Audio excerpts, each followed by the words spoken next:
In this video, I'm going to show you how to conduct the factor analysis I conducted in the textbook with respect to the dimensionality of the intelligence tests, of which there were 9, from matrix reasoning all the way to coding, cancellation, symbol search, and you might recall from the textbook I uncovered 3 dimensions based on the parallel analysis.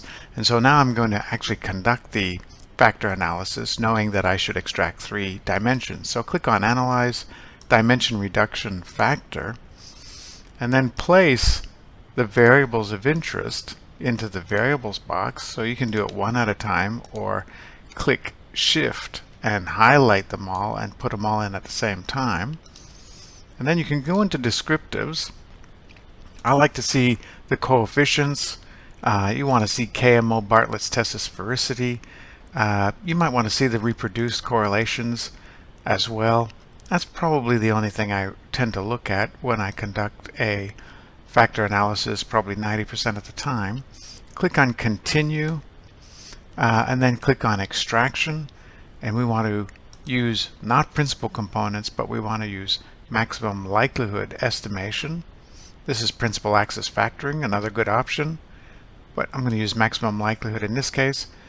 Do we want to see the scree plot? Well, we don't need to see it anymore because we've decided on the number of dimensions.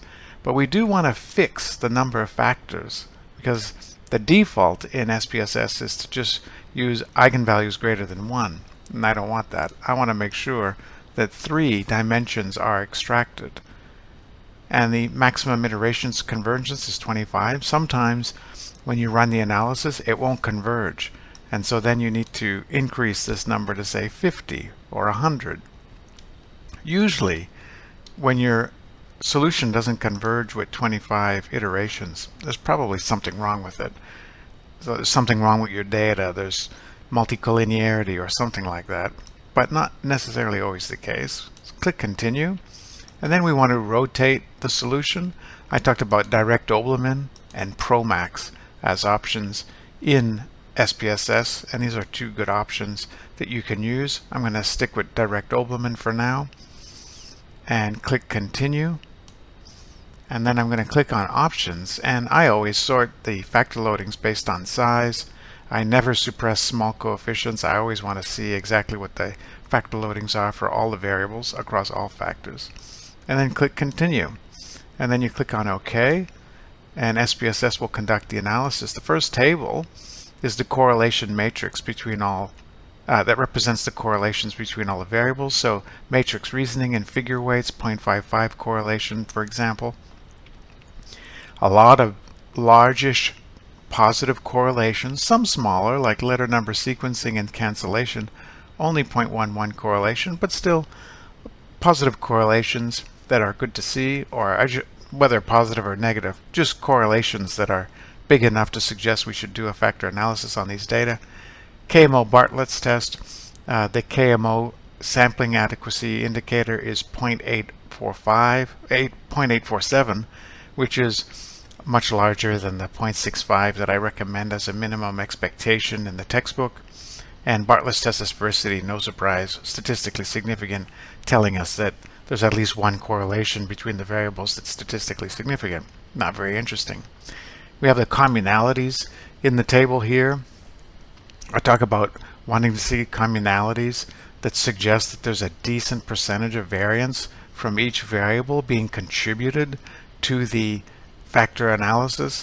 And for something like a subtest, in the textbook I talk about you want to see a factor loading of 0.3 or a communality, of at least about 0.10, 10% of the variance that you want to see contributed. So cancellation is the smallest communality, suggesting that 17% of the variance was contributed to the initial solution. And then we have the extracted solution, which changes somewhat based on the final analysis.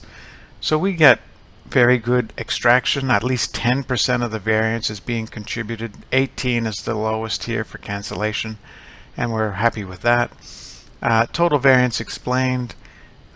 we have here, we want to focus on the extracted sums of squared loadings, which is the rotated solution. And we can see that with rotation, the eigenvalues, or the sums of squared loadings, are about the same size. So it starts off in such a way that there's a really big factor eigenvalue associated with the general factor, but this is also imbued with probably verbal, I don't know exactly which one it is, but there are 3 dimensions of intelligence that have been extracted, and there's also a general factor on top of that.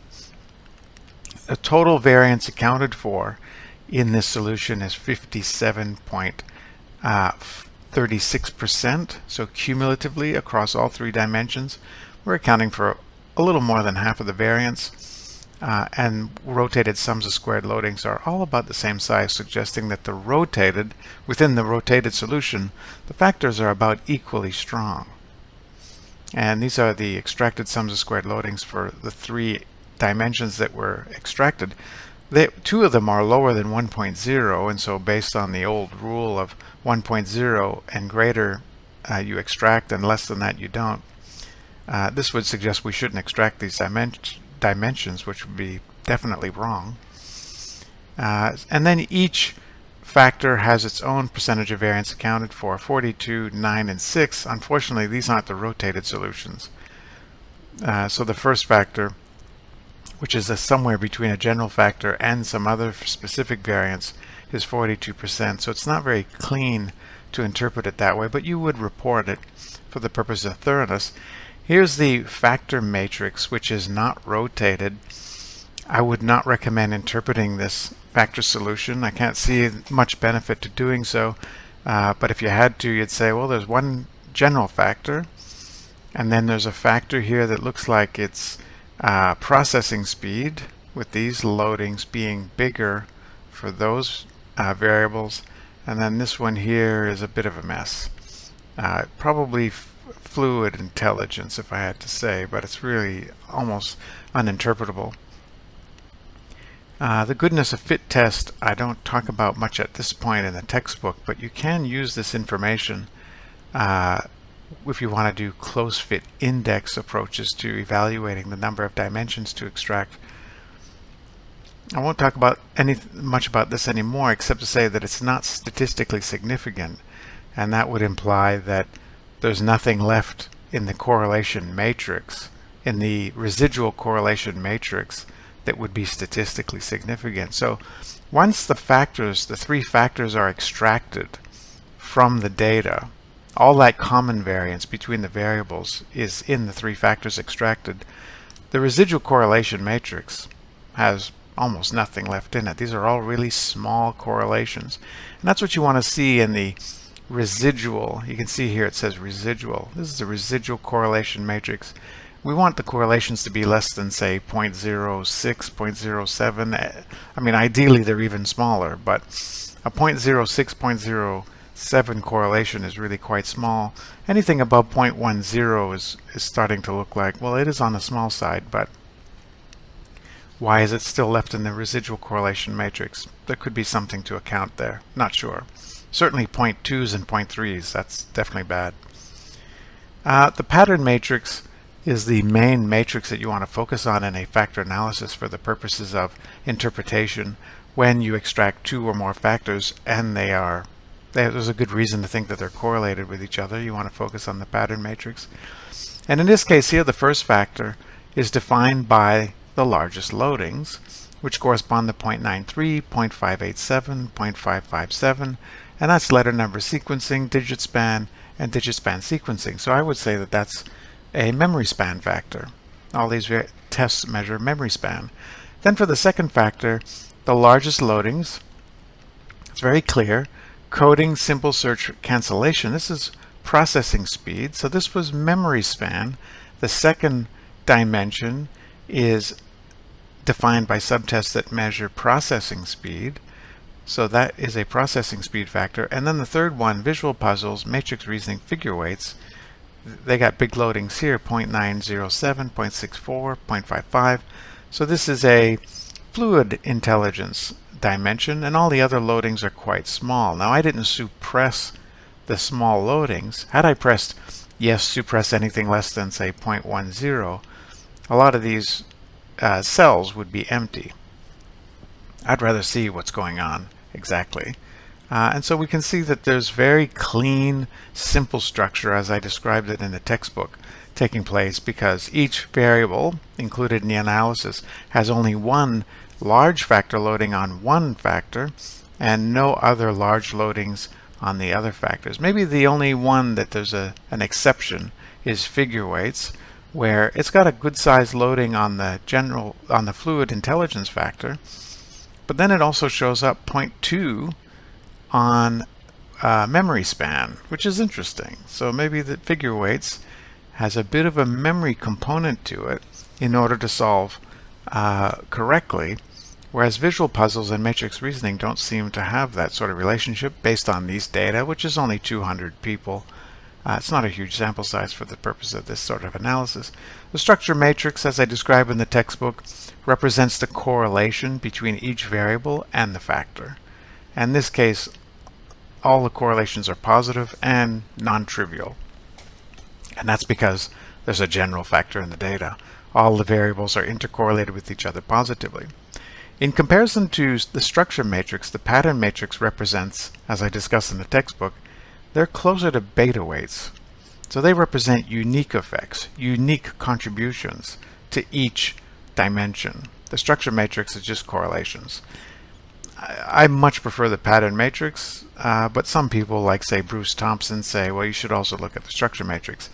I don't think you have to look at the structure matrix so long as you're aware that you can't say that, for example, coding is not associated with the first factor. Just because it has a 0.03 pattern matrix coefficient does not mean it's unrelated.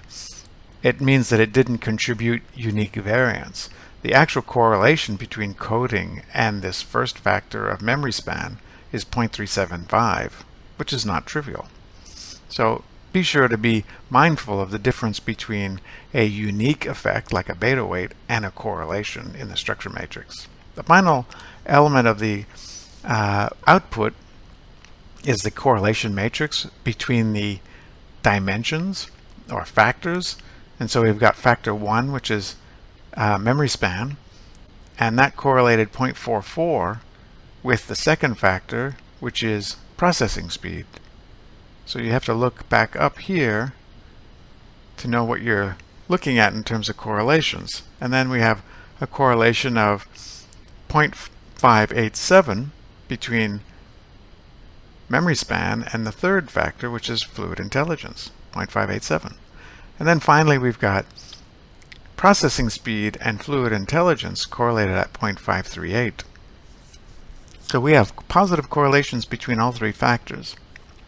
And as I described further along in the textbook, you can now factor analyze these correlations between the factors in order to get a higher order factor. And that would be a general factor in this case. You can do it for other types of correlations between dimensions, and it could be a mixture of positive and negative correlations between the dimensions. They don't have to be positive in order to do what's called a second order factor analysis. So here's a relatively quick video on the key elements of a factor analysis in SPSS.